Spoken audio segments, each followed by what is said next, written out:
Hola grupo, ¿cómo están? Bueno, pues la última clase nos quedamos viendo los métodos de síntesis en estado sólido, que fue el método cerámico, y de tarea les dejé el método de combustión. Estos métodos se conocen como métodos por altas temperaturas y bueno, también existen otros métodos para la síntesis de materiales cerámicos y bueno, estos otros métodos para sintetizar materiales cerámicos se les conocen como métodos de bajas temperaturas.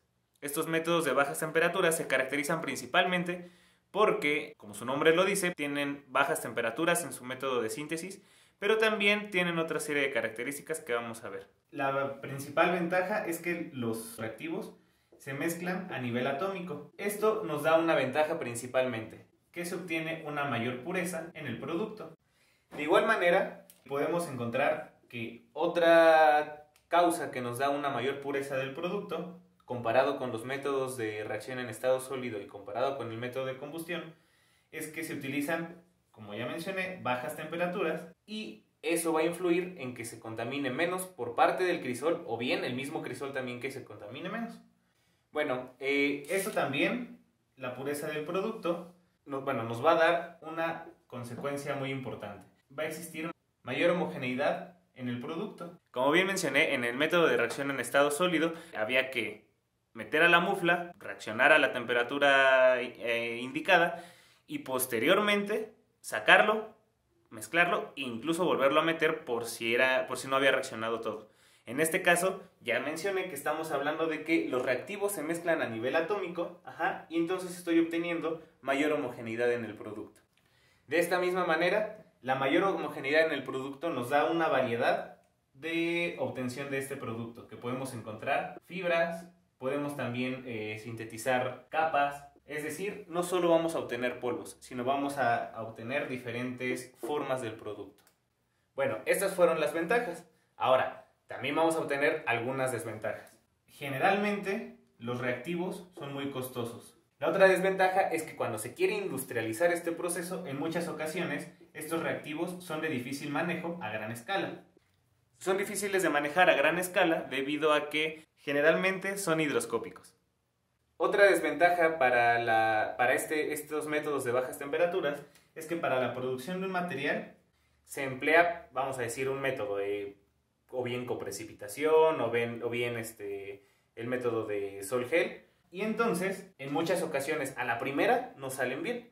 Es decir, no obtenemos la pureza requerida o no obtenemos exactamente la fase que queremos. Por lo tanto, se implementa una mejora en el proceso. Esta mejora en el proceso incluye cambiar, pues bien, ya sea condiciones de temperatura, condiciones de pH. Y una vez que se implementa esta mejora en el proceso, ya sea por condiciones de pH, temperatura, etc., cantidad de reactivo, vamos a obtener el producto deseado. Ahora sí, en la fase que queremos y en la pureza que queremos. ¿Cuál es la desventaja en este caso? La desventaja es que este método que mejoramos y este método que implementamos para este producto en específico no va a servir para productos que son similares, ya sea en estructura, en propiedades, etc. Y bueno, y además una desventaja más de estos métodos es que generalmente al final se utiliza algún método de alta temperatura. No quiere decir que vayamos a utilizar toda la temperatura que utilizábamos en los métodos de estado sólido o bien todo el tiempo requerido, como habíamos dicho, 6 días o 7 días, pero lo que sí vamos a requerir es al menos darle una pequeña cocida. Bueno, no sé por qué no se grabó esta parte del video, pero con esto iniciamos el método de sol-gel. En el método de sol-gel se utilizan principalmente alcóxidos, que son compuestos de tipo R o M, donde R es un grupo alquilo, O es oxígeno y M es un catión metálico. Un ejemplo de formación es este que vemos aquí, donde se utiliza un alcohol, por ejemplo metanol, CH3OH, y un hidruro que es el hidruro de sodio, para formar este compuesto organometálico que es un alcóxido. El primer alcóxido se descubrió en 1846 y fue hasta 1930 en el que se descubre que pueden ser utilizados para preparar óxidos. Fue hasta 1960 donde la industria cerámica los utiliza como precursor de óxidos.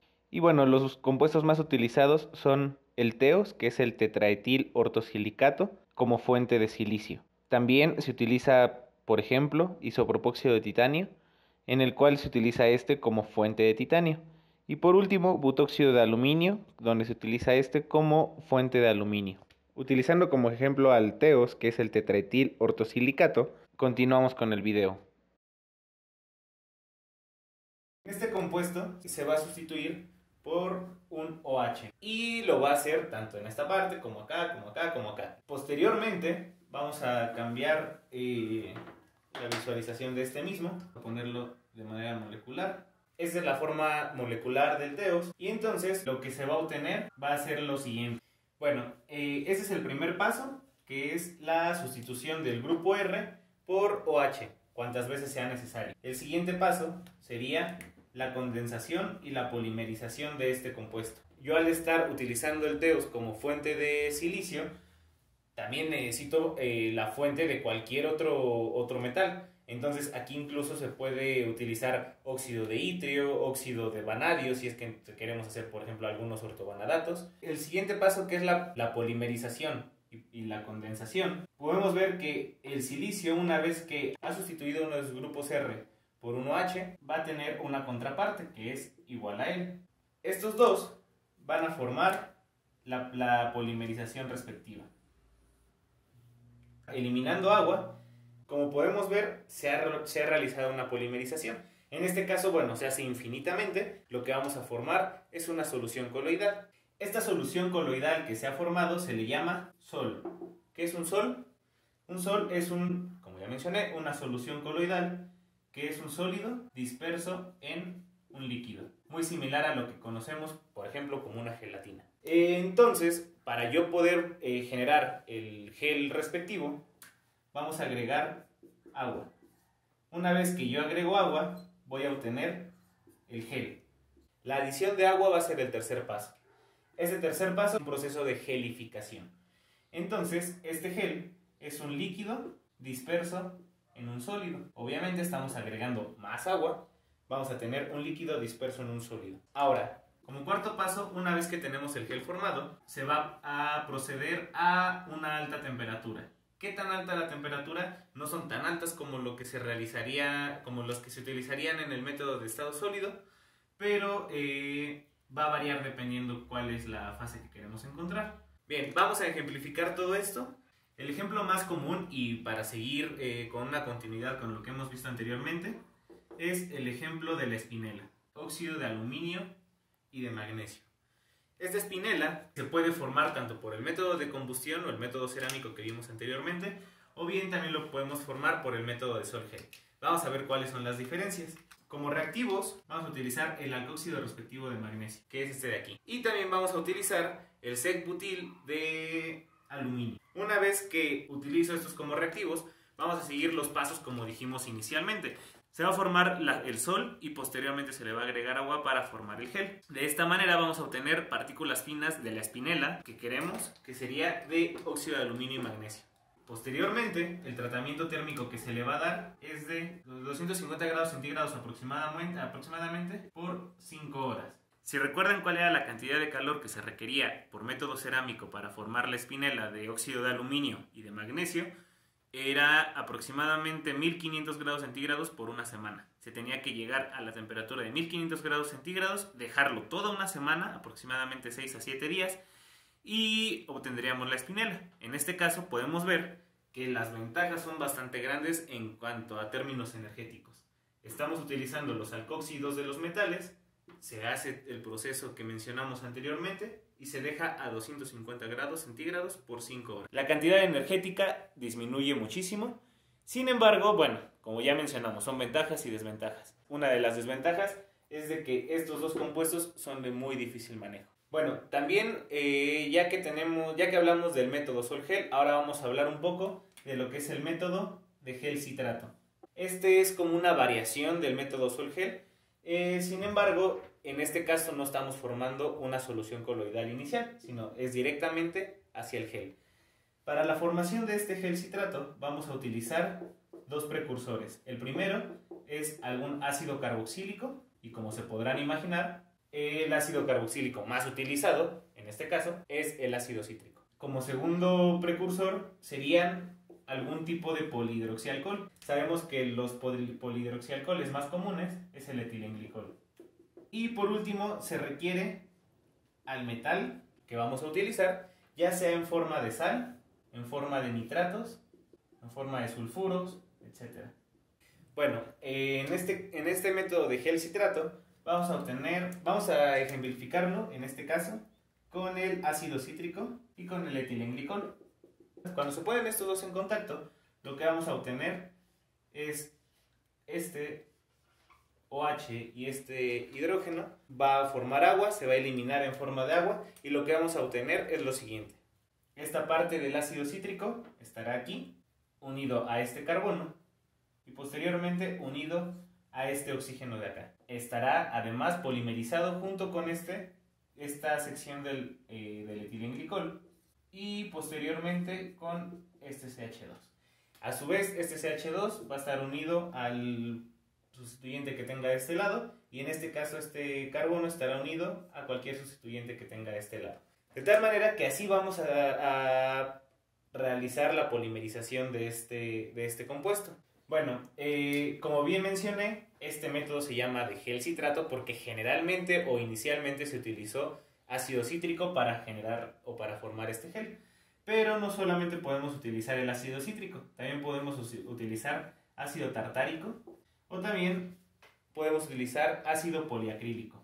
De igual manera podemos utilizar etilenglicol o bien también podemos utilizar glicol, polietilenglicol o algunos otros alcoholes como alcohol polivinílico. Una vez formado el gel se procede a una combustión o bien el método cerámico para eliminar más cantidad de agua dentro de la red polimérica. Una vez que se utiliza este método de temperatura, vuelvo a mencionar que no se utilizan altas temperaturas como se utilizaban en el método de reacción en estado sólido, sino son temperaturas más bajas que rondan aproximadamente entre los 200 y 900 grados centígrados y con tiempos muy cortos comparados con los que ya se han hecho en el método cerámico. Este método de gel citrato se utiliza para formar algunos superconductores, como por ejemplo el óxido de bario, cobre e itrio. Este es uno de los primeros superconductores que se sintetizó por el método de gel citrato. También se utiliza este método para sintetizar algunos materiales que se utilizan como cátodos para las baterías de ion litio. Es el óxido de manganeso y litio con esta fórmula molecular. Bueno, por último vamos a ver el método de coprecipitación. Es otro de estos métodos de baja temperatura que también son ampliamente utilizados tanto en investigación como en la industria. Y este método de coprecipitación consiste en lo siguiente. Se va a mezclar sales de un compuesto. Voy a ejemplificarlo con el hierro. Se mezcla sales de hierro 2+ y de hierro 3+. Todo esto se va a mezclar en un medio alcalino. Y bueno, en este caso lo que tenemos que controlar son distintas condiciones. De esta manera yo voy a poder controlar la estructura final por medio de todas las condiciones, como pH, temperatura, la relación de hierro 2+, de hierro 3+. Lo único que se intenta es que la mezcla de sales con el cambio de pH se forme un precipitado. No solamente va a influir en cuál es la fase que estoy formando, sino también va a influir en las propiedades, en el tamaño de partícula deseado, pueden llegar incluso a ser del tamaño nanométrico, y también en las propiedades magnéticas del compuesto. De los métodos que hemos visto hasta ahorita, que es los de altas temperaturas y bien los de bajas temperaturas, en todos existe, como mencionamos en el método de estado sólido, ahí lo detallamos un poco más, existe la nucleación y la difusión. Sin embargo, la nucleación y la difusión no es exclusiva del método en estado sólido. Vamos a hablar específicamente ahora de la difusión. Bueno, la difusión es el movimiento de átomos dentro de la misma red cristalina. Es decir,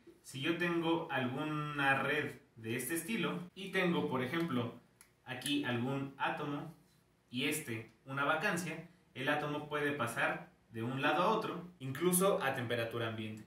Esto quiere decir que no existen sólidos completamente estáticos. Ahora bien, ¿qué tipo de difusión puede existir en estos sólidos? Como ya mencioné, puede ser en el método cerámico o bien en el método de combustión o bien en cualquiera de los métodos de baja temperatura.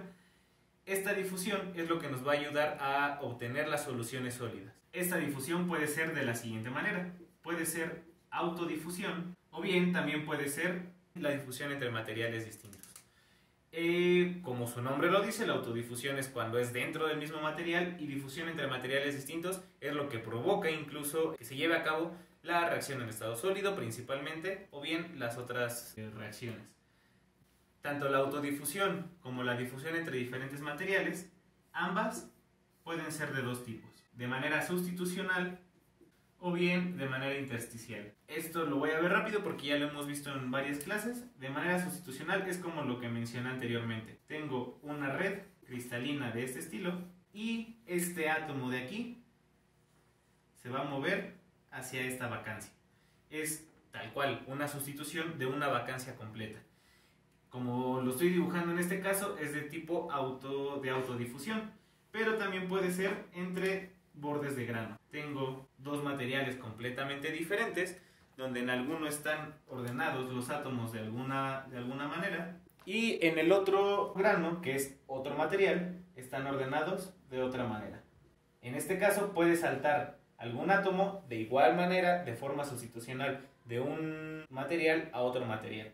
Ahora vamos a ver la intersticial, que es algo que también ya hemos visto, es decir, cuando tenemos algún átomo más pequeño, como lo vimos en clase, que sería en el caso del acero. En el caso del acero es hierro que está dopado o que tiene pequeñas cantidades de impureza de carbono y este se va a mover de un intersticio a otro. Lo curioso de estos tipos de difusión es que la difusión de tipo sustitucional va a ser mucho más lenta comparada con la intersticial, ya que cantidad de sitios intersticiales son prácticamente uno por cada átomo. En el caso de la sustitucional, ahí vamos a tener vacancias de ese tamaño en diferentes posiciones. Y bueno, la velocidad de difusión, como ya mencioné, es más rápida generalmente en la de tipo sustitucional comparada con la de tipo intersticial. Sin embargo, hay una manera de calcularla. Como podemos recordar, cuando calculamos el número de vacancias, pues prácticamente lo que estamos haciendo es encontrar el número que se pueden generar de vacancias por una cierta cantidad de temperatura, con una cierta cantidad de energía de activación, etc. En este caso, la velocidad de difusión pues también es un movimiento de átomos que vamos a generar por medio de una temperatura, una energía de activación y tiene una forma muy similar. La razón del movimiento va a tener una expresión matemática muy similar a lo que entendemos en el número de vacancias. En este caso, C0 es una constante que va a depender del material y esto va a estar multiplicado por E con un exponente. En este exponente también va a ser la energía de activación para mover a los átomos en diferentes vacancias, multiplicado por R y por T. R, en este caso, es la constante de los gases y T es la temperatura. Lo interesante en este caso de la velocidad de difusión es que generalmente se puede conocer la velocidad de difusión por medio de marcadores. Es decir, yo no voy a calcular esta velocidad de difusión con los parámetros que ya dimos, sino más bien yo lo voy a hacer experimentalmente. Lo que se hace es tener una cierta red y voy a utilizar un isótopo de este mismo material, pero es tal cual un marcaje isotópico. Vamos a ver cómo se mueve este isótopo de este mismo material hacia otro lado, obteniendo la razón de movimiento. Lo que vamos a obtener, que es por medio de esta fórmula que ya les había escrito anteriormente, esta constante vamos a dejarla fuera ahorita porque es la constante del material, y entonces obtendríamos logaritmo natural de la razón de movimiento, que es igual a menos Q entre RT. Si yo separo esta parte de aquí, menos Q entre RT, obtendría de esta manera logaritmo natural de la razón de movimiento, que es igual a menos Q entre R, y todo esto por 1 entre T. De esta manera lo que estoy obteniendo es una forma de línea recta, y igual a mx en este caso, lo que yo voy a controlar es la temperatura. Voy a obtener una razón de movimiento y con esto yo voy a poder calcular m, la pendiente de la recta, que sería menos q entre r. R la conozco y podría conocer menos q. Y esto mismo que estamos aplicando en este caso de la velocidad de difusión también se puede aplicar para el número de vacancias. Como les mencionaba, la importancia en este caso es de que vamos a poder calcular la energía de activación o la energía de las vacancias o bien la energía de la velocidad de difusión por medio de la razón de movimiento, de marcaje isotópico y la temperatura. Y eso es todo por hoy. Nos vemos.